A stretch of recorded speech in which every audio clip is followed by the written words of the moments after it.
Hey guys, just thought I'd shoot a little video while I'm waiting for my other camera's battery to charge. Working on a video today, basics of seed starting from beginner to pro, and figured I'd give you a little peek at what's growing in the window. So our winter tomatoes are actually blooming, and all I'm doing to pollinate them is I'm just handling the blossoms a little bit. And either that or actually a bit of putting a fan on them even will do the job for these. I'm not sure how effective that would be with a different variety of tomato, but these I've noticed are really, really good at pollinating themselves. And you'll notice there's lots and lots of tiny little suckers on these varieties. This is a micro tomato. And on micro tomatoes and on determinate varieties, I don't pinch any of the suckers because they will actually produce most of their fruit on the suckers. So you pinch on an indeterminate vining tomato, and on a determinate variety that stays bushy and short, you don't pinch. But it is very exciting to see the flowers. That means in a couple weeks we'll have some tomatoes, and once they're of a decent size, I'll start letting these dry out a little bit more, and then the tomatoes will start ripening at a fairly regular rate. So within a month we should be eating some beautiful ripe red tomatoes. This guy has looked really sad. Lost most of its leaves, but if you see, he's getting some new ones. He just wanted the sun to come back. So I'll give him a little turn and let the other side get some light. He's going to get put in a bigger pot for the summer, and I think he's actually going to go in the greenhouse. I'm trying to create a bit of a tropical environment in the greenhouse, so I'm going to put a bunch of big tropical plants in there in pots, just to give us a variety of things to make it feel more, I don't know, exotic in there, I guess. Here's a tray of onions. These are George onions.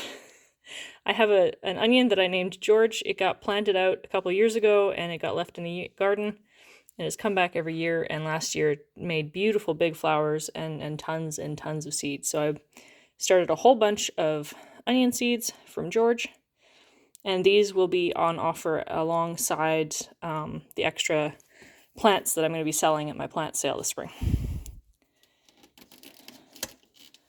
Under here we have a wide variety. Mostly, well, all of these are flowers. Some of these are perennials. The foxglove is perennial. You'll actually see this is a pelleted seed, and that one is just starting to germinate out of its pellet. Those are surface sown, so you kind of got to keep them damp. Now that that one's germinated, I can actually take the dome off. We have Salvias, another kind of salvia. This is a much more broader leaf variety with a bigger flower. These are a much smaller flower with a more sage-like flower.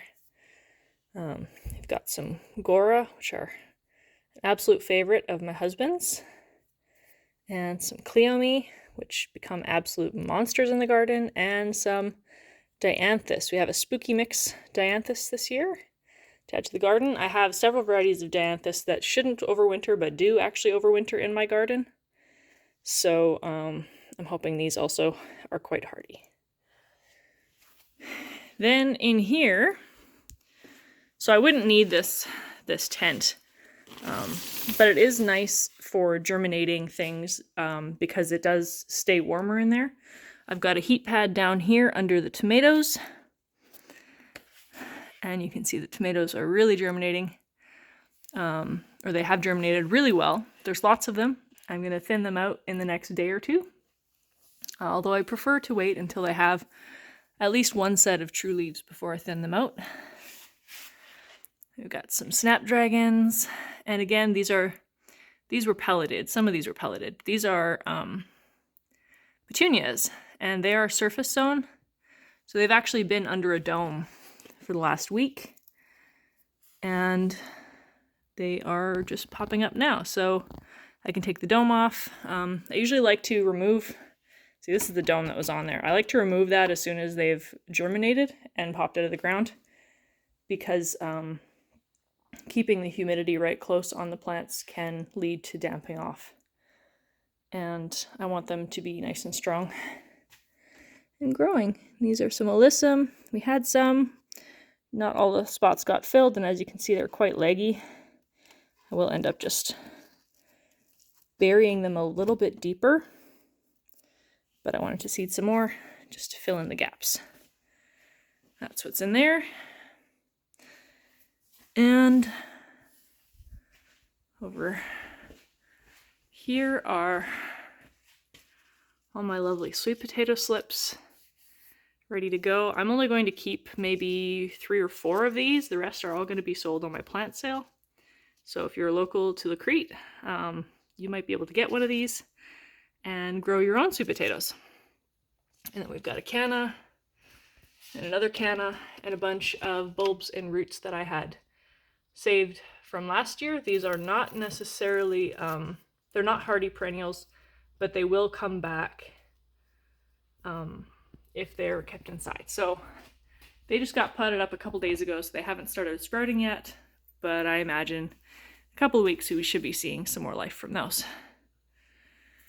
And then I'll walk you on back this way. You can enjoy these lovely flowers. These are a variety of flower called Alstromera, also known as Peruvian lily. This plant is, I think, about 3 years old. The oldest one I have is going on for 5 years now, I think, and that's up in that window right there. And they winter inside, and they often bloom indoors. We have a purple one we added last year, and there's a white one up in that window. And they overwinter really well indoors, especially if they get a nice bright sunny spot. You can see there's lots of buds on this one. This one's really happy.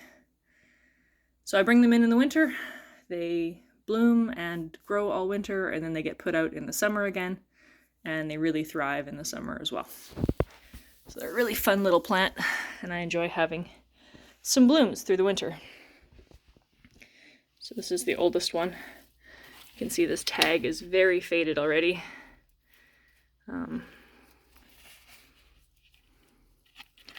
Yeah. It used to be orange to pink to pale white, pale yellow. But I'm not seeing any.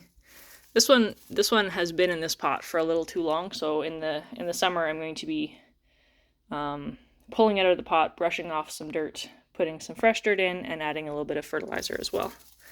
But you can see there are some little buds forming down there, so it's coming.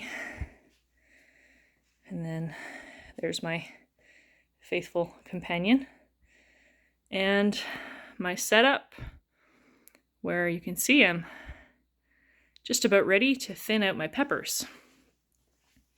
So I'm gonna have to charge my camera, and I'm gonna thin out my peppers, and I'm gonna do a video about seed starting, and I'm really looking forward to that. So hope we'll see you for that, and if not, enjoy. Have a lovely day, guys, and we'll see ya.